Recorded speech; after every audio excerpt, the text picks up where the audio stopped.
Hey guys, it's Lindsay. I'm back with another video, and for today I'm going to be talking about the different types of insulin pumps there are out there in the world, or at least the 4 most popular that I know the most, I guess you could say, about, because I've done research on all of them in my insulin pump decision making.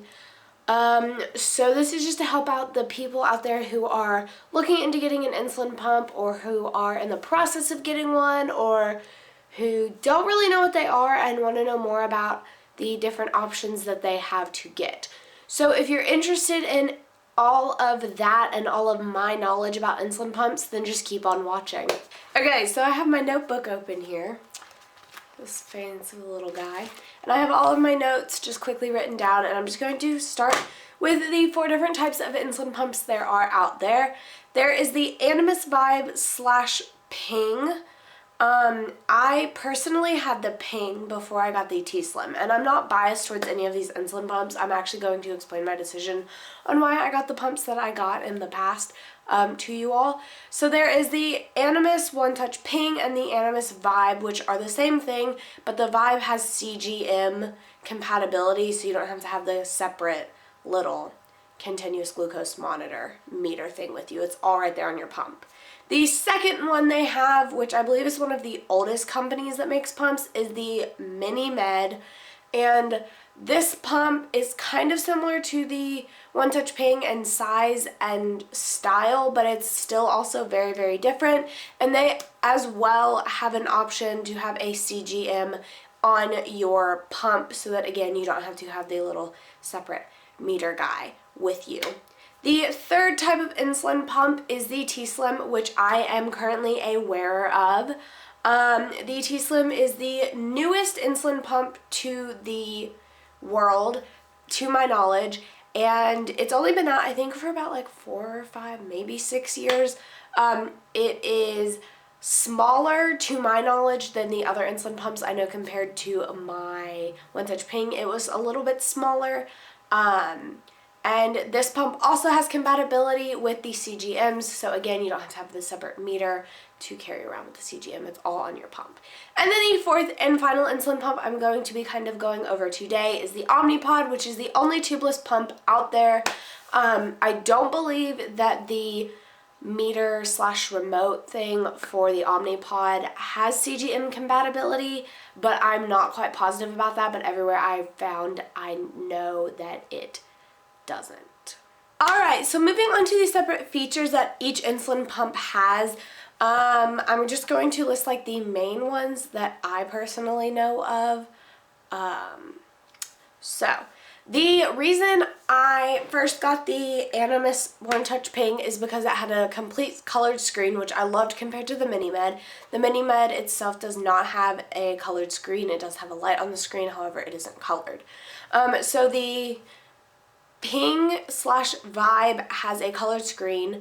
I know that it is like a very well ranked insulin pump. Like, I'm not sure the rankings of it, but I had it for quite a while and I personally really liked it. But the main feature that sold me on it when I bought it was that it did have a colored screen. With the Mini-Med, I am going to be honest with you guys. I don't know any features of the Mini-Med. I never really liked that pump. Like, nothing against Mini-Med wearers out there.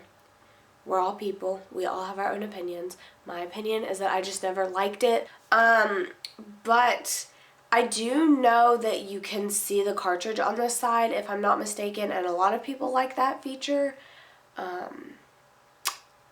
Not sure why, because it shows it on the screen, but that is kind of cool. And it has a different like locking technology on the top for like the cartridge. It doesn't have a cap on it like the Ping / Vibe does. The T-Slim is the only touchscreen insulin pump, and it is the only recharge.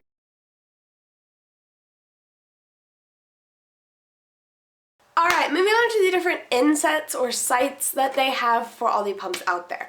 Obviously the Omnipod does not have a site because the Omnipod itself is the site. I have the other three insets to my knowledge, the ones that I know about, right here, and I'm going to talk about each one very quickly. They're called different things depending on the pump you use. This is the Inset that I started out using when I first got my pump back in, I think, 6th or 7th grade. This is the Inset 30. It goes in at a 30-degree angle as opposed to a 90-degree angle. And when I got this, I was recommended to use this because I was a very athletic person. I was a dancer. It works when you don't have much fat, so this one works really, really well for me. And I've used it. This is the only site I've ever used up until recently, which I'll talk about in a minute. And definitely check this one out. It works really, really well. The second one, which I have actually never used before, for the T-Slim, it's called the T90, but I think for other pumps, it's called the Inset 90, which basically it just goes in at a 90-degree angle, so it goes straight down like this as opposed to a 30-degree angle. I know that this is the most popular site choice for diabetics. The last one is the one that I did not know about until recently, and I actually put it in today for the first time. But this is the contact detach site. And what that basically means is there are two separate stickies. So there is the actual spot where the needle goes in, and with this site the needle does not come out, so there is no cannula. It's just a steel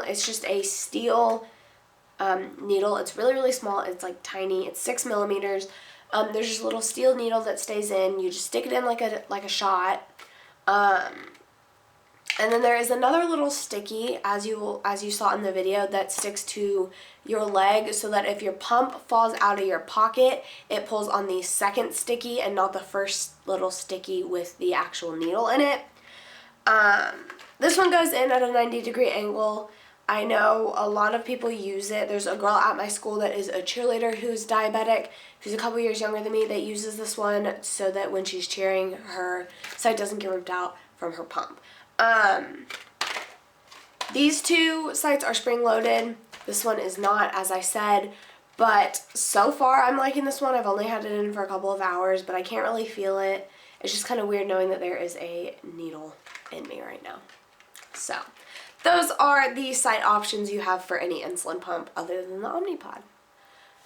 Getting an insulin pump is not something that you can get the opinion of anyone else about. It is all about your personal preference and what is going to work for you. When I was first getting into insulin pumps and like thinking about getting one, I tried on the Omnipod, and that was when they were like really, really big. Like they were huge at that point, and they're a lot smaller now. But I wore it for 3 days and I absolutely hated it. That was just me. It kept getting caught on things. It kept getting in the way. It was too big. It was too heavy. It was too bulky. I didn't like it. Then we explored the Mini-Med and the Ping, and my mom and I were both kind of drawn towards the Ping because it had a color screen that lit up without having to turn on a separate light, which I knew at the time. The Mini-Med, you had to hit a button to turn on the light, which just really bothered me. It just seemed like an unnecessary extra step when they could just have that all like combined into one. And then I went to my endo back in September, as most of you guys saw, and I picked out the T-Slim for a couple of reasons. It was rechargeable, so I wouldn't have to worry about batteries.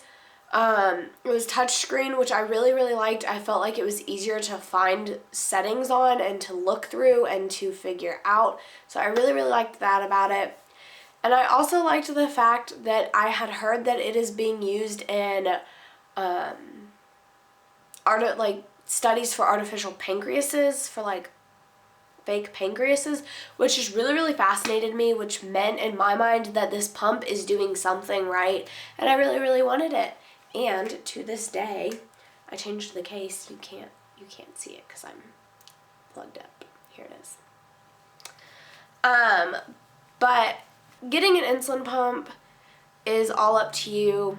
Your parents should have a say in it, but don't let them be like, Lindsay, get this pump because I think I like it better, because you're going to be the one that's wearing it, and you're going to be the one that's going to have to use it every day for years and years and years for a disease that there is no cure for, so you need to be the one that is really, really happy with the end result. But YouTube them. That's what I did. Like, seriously, YouTube them.